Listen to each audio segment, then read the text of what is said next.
Look up at the night sky. Really look, billions of stars, billions of galaxies. Each galaxy home to hundreds of billions of suns, many with their own planets. The universe has been running this experiment for nearly 14 billion years, and yet silence. No signals, no megastructures, no visitors, nothing. That silence is not just poetic, it is the single most important scientific fact we may ever have to confront. Because if the math is right, and it is, the universe should be teeming with intelligent life by now. The fact that it isn't screams at us that something is deeply, catastrophically wrong. Today we're going to find out what. Let's start with a simple simulation that will break your brain. Imagine a civilization that expands through space using ships no faster than our modern aircraft, about 30 kilometers per second. Painfully slow by any sci-fi standard. And let's say each new colony is given 100,000 years to stabilize before sending out the next wave of ships. Maximum flight distance per hop, 10 light years. Flight time per hop, 300,000 years. With those ultra-conservative numbers, how long does it take to colonize the entire Milky Way galaxy? Less than 1 billion years. That sounds like forever, but consider this.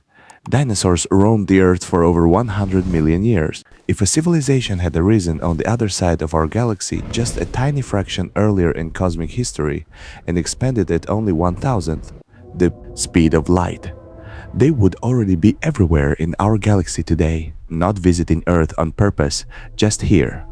As a natural consequence of expansion, and more serious scientific estimates are far less forgiving. Some researchers put the colonization timeline at under 50 million years. So the question isn't really, where are the aliens? The question is, why isn't the entire galaxy already restructured by intelligent life? This is the Fermi Paradox, and it has no comfortable answer.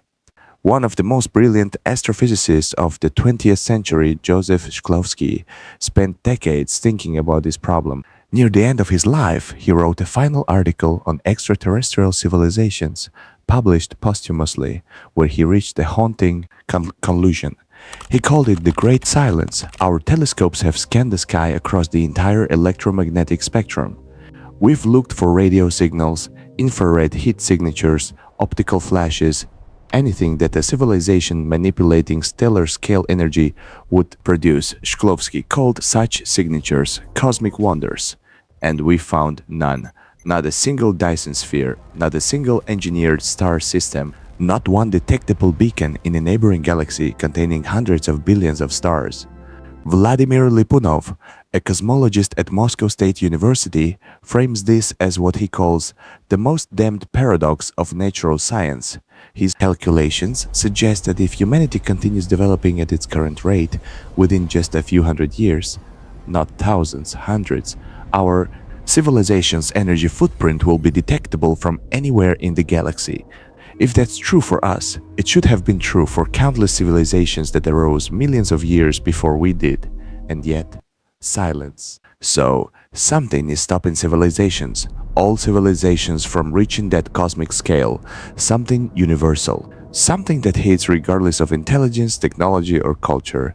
That something has a name.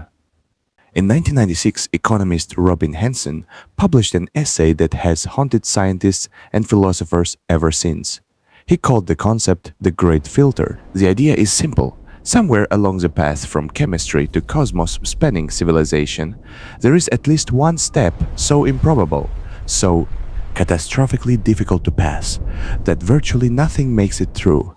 It filters out almost all life before it can reach the stars. Hanson identified the key steps any civilization would need to survive. A star system with habitable planets, self-replicating chemistry, simple life, a complex eukaryotic cells, sexual reproduction, multicellular organisms, intelligent tool-using animals, technological civilization, and finally, expansion beyond the home world. Each step is already extraordinary. But the Great Filter hypothesis says at least one must be astronomically unlikely. Here's where it gets terrifying. If the filter is behind us, say the emergence of complex cells, an event that took nearly 2 billion years on Earth, we may have already passed the hardest hurdle. The path forward could be open. But if the filter is ahead of us, Oxford professor Nick Bostrom has said that finding even simple microbial life on Mars would be among the worst news humanity could ever receive, because it would mean simple life arises easily throughout the universe, which means the filter isn't behind us, it's somewhere in our future. Waiting. Hypothesis 1. They retreated inward. Think about what happens when you give people access to infinitely satisfying simulated realities. We already see early versions, algorithms optimized to keep you watching games more rewarding than real life. Now, imagine technology a million years more advanced. Why would such a civilization bother with costly, dangerous space colonization?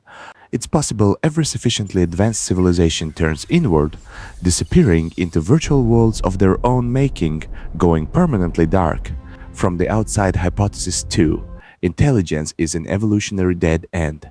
This one comes from Shklovsky himself. He drew an analogy to evolutionary dead ends, the impossibly oversized horns of Mesozoic reptiles, the enormous saber teeth that eventually doomed the predators that developed them. Nature evolves weapons to extremes that ultimately destroy the species that wields them. What if intelligence is the same? A hypertrophied, monstrously powerful survival mechanism, the most capable weapon ever produced by evolution that at sufficient development it inevitably destroys its host, not from malice but from the same blind evolutionary logic that produced the saber-toothed tiger's fatal fangs.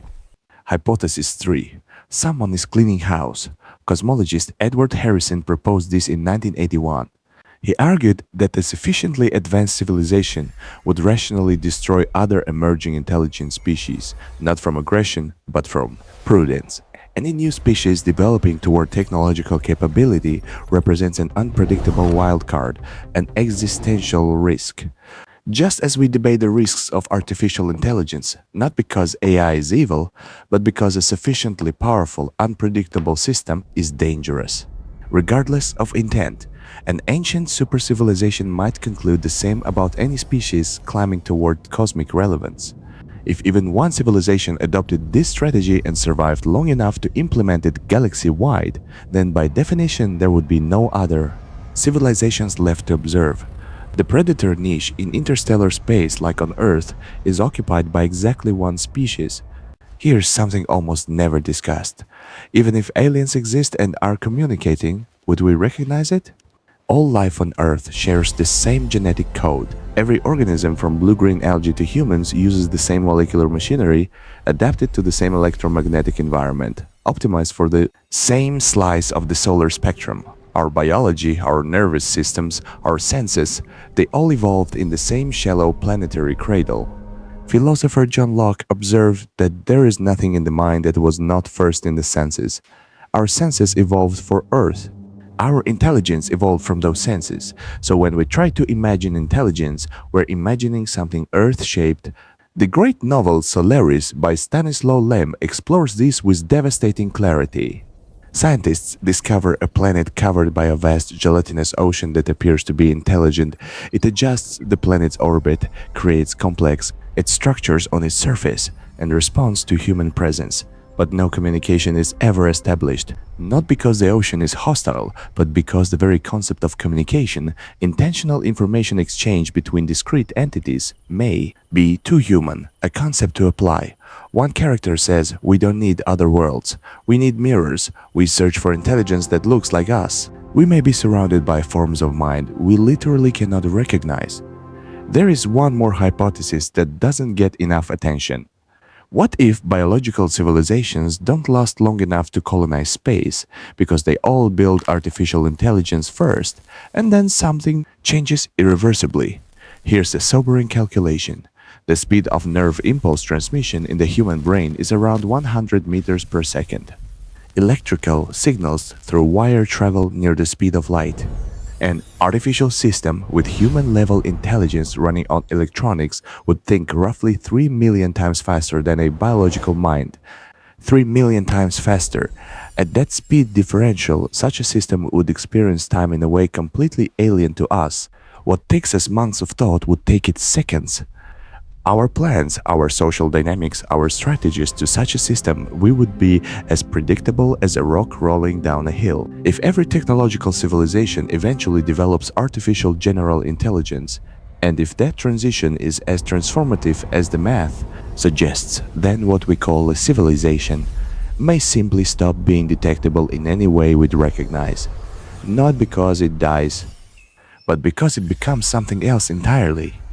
Shklovsky himself came to believe that artificial intelligence might represent the highest stage of development for matter in the universe, and that biological intelligence might be just a brief transitional phase, a larval stage that builds its replacement and then fades. So where does this leave us? We are, by conservative estimates, on the verge of becoming a multi-planetary species. The economic incentives are staggering. Asteroid 16 Psyche, just beyond Mars, contains iron, nickel, and gold estimated at roughly $10 quadrillion. The entire Apollo program cost about $150 billion adjusted for inflation. The moment humanity achieves genuine space colonization, it becomes effectively impossible to go extinct through any single catastrophic event. And yet, every civilization that came before us, if they existed, presumably stood at the same threshold. And none of them made it far enough to leave detectable traces. The Great Filter is real. We don't know where it is. We don't know if we've passed it. We don't know if we're approaching it right now, as we develop artificial intelligence and contemplate the first crewed Mars missions. What we do know is that the silence of the universe is not empty background noise, it is data, the loudest possible signal. And what it tells us is that becoming a civilization capable of permanently leaving the home planet is harder than it looks. Arthur Clarke wrote that the universe is either empty or inhabited, and both possibilities are equally terrifying. He was right. Shklovsky spent his life searching for intelligence in the stars. At the end of his career, he concluded that the mind might be an evolutionary dead end. That reason, the thing we prize above all else, might be nature's most spectacular mistake. But I want to offer a different ending. The fact that we are asking these questions at all, that we can even formulate the Fermi Paradox, construct simulations of galactic colonization, reason about civilizations millions of years ahead of us, this is extraordinary. We are matter that has learned to contemplate its own existence, that has looked up at the silence and demanded an answer. We don't know if we are the first, the last, or merely the latest. We don't know if the Great Filter is behind us or ahead. But we know that understanding the answer may be the most important thing we ever do. Because the alternative, proceeding blindly toward the same end as everyone who came before us, is not an option. Look up at the sky again and start asking better questions.